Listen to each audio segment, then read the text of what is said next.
करना है, तो आप सेक्शन 174 की बात क्यों कर रहे हैं? आप एफआईआर कर लीजिए, हमारा स्टेटमेंट रिकॉर्ड कर लीजिए। उनके ऊपर पुलिस वालों ने, मतलब एसआईटी ने, पूर्व पुलिस वाले के ऊपर, जो रिटायर कर गए हैं, असिस्टेंट कमिश्नर ऑफ पुलिस हैं, उनके ऊपर दबाव बना रहे हैं। उनको कह रहे हैं कि स्टेटमेंट आप रिकॉर्ड कर दो। क्यों? असली लोचा क्या है मित्रों इस पूरे प्रकरण में? एक तरफ तो परमवीर सिंह और उनकी भ्रष्ट गैंग है, और दूसरी तरफ ईमानदार पुलिस वालों की फौज है।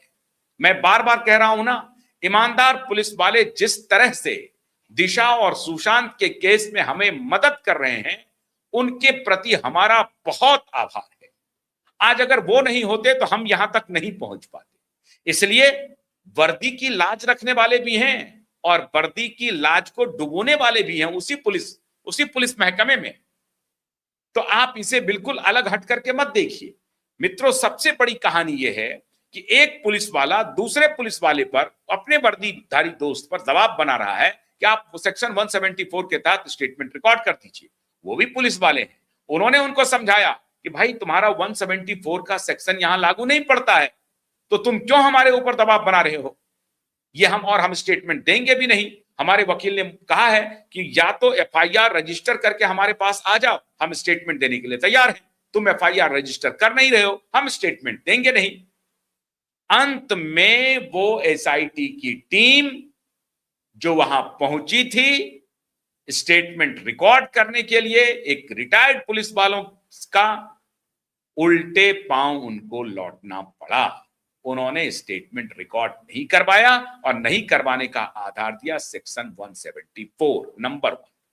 अब उसके बाद लगातार विटनेस को कॉल जा रही है कि अगर आप विटनेस हैं इस केस में, जो डिजिटल प्रूफ जो इनको दिया गया था उनमें बहुत सारे हैं, तो उनका स्टेटमेंट अब रिकॉर्ड करने के लिए उनके फोन कर रहे हैं। अब उस विटनेस में कौन कौन है साहब? सीधा सीधा डिस्क्रिपेंसी है। असलम शेख का एक आदमी जो रात को 12 बजे धप की आवाज सुना था उस टावर के सामने, जहां पर की दिशा की बॉडी मिली थी, तथाकथित बॉडी मिली थी, उस जगह से पुलिस के थ्योरी के हिसाब से मैं कह रहा हूं, जो पुलिस की थ्योरी कह रही है कि दिशा की बॉडी उस अपार्टमेंट के नीचे मिली थी, और उसको कौन कोरोबरेट कर रहा है? वो असलम शेख का एक गुर्गा। अब उनको भी फोन जा रहा है। लेकिन हमारा सवाल है कि जो सबसे बड़ा विटनेस है रोहन राय, उसकी गिरफ्तारी क्यों नहीं हो रही है?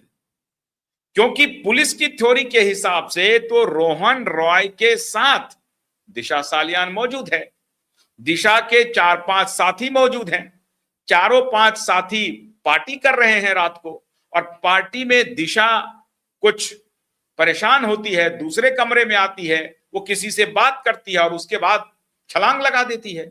यही तो बात है। यही थ्योरी पब्लिक में आई है ना कि रोहन राय उसके बाद दौड़ करके उस कमरे में आता है और देखता है कि दिशा उस कमरे में नहीं है, छोटा सा कमरा है। वो वार्डरोब इधर उधर देखता है, देखने के बाद देखता है कि भाई खिड़की खुली हुई है, और खिड़की से जब रोहन रॉय झांक करके देखता है तो उसके होश पाख्ता हो गए। ये रोहन रॉय का स्टेटमेंट है कि जैसे ही वो खिड़की से नीचे देखा उसका होश पाख्ता हो गया, और फिर वो दौड़ करके नीचे आता है। उसमें 5-10 मिनट का वक्त लगता है, और जब वहां पहुंचता है तो फिर तो इसकी दुनिया ही लूट जाती है। लेकिन रोहन राय के पहुंचने के पहले और भी लोग पहुंच जाते हैं वहां पर, इनके और साथी दौड़ के नीचे चले जाते हैं, भगदड़ मच जाती है।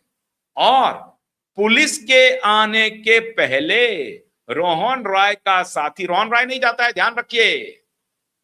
इतना बड़ा लोचा है इस केस में कि सबके सब अभी जेल नहीं जाएंगे, फांसी के फंदे पर लटकेंगे। जेल तो छोटी बात है मित्रों, फांसी के फंदे पर लटकेंगे ये। रोहन रॉय कहता है कि मैं हॉस्पिटल नहीं गया, मैं वापस अपने 14 में 12 में जो भी फ्लोर है उस पर चला आया। हॉस्पिटल मेरे दोस्त लेकर के गए थे, और मेरी जो मानसिक स्थिति थी वो इस लायक नहीं थी कि मैं हॉस्पिटल जाऊं। और पुलिस जब वहां पहुंचती है तो फिर पुलिस ने माता पिता को फोन कहां से किया? उस जगह से नहीं किया, ध्यान रखिए, माता पिता को फोन किया मालवानी पुलिस स्टेशन ने कि आप ऐसे ऐसे हादसा हो गया है, आप यहां पर आ जाओ। और जब वो 3 बजे रात को, देखते जाइए खेल, 1 बजे, 12 बजे, 1 बजे कब की घटना है भगवान जाने, लेकिन 3 बजे रात को सतीश साल्यान अपने घर से बाहर निकलते हैं और जब रास्ते में होते हैं तो उनको कहा जाता है कि ऐसा करिए कि आप फलाना हॉस्पिटल पहुंच जाइए, वहां आपकी बेटी जहां पर गिरी है ना, वहां से उसको हॉस्पिटल ले जाया गया है। और वो हॉस्पिटल पहुंचते हैं। हॉस्पिटल में सतीश साल्यान को बॉडी नहीं दिखाई जाती है, कहा जाता है कि विभत्स हो गया है चेहरा, बिल्कुल चेहरा पहचान, ये पुलिस वाले कह रहे हैं सतीश साल्यान को हॉस्पिटल में, कि चेहरा देखने लायक नहीं है, पहचानने लायक नहीं है, आप देखोगे तो और आप दुखी होगे, क्या करोगे देख करके।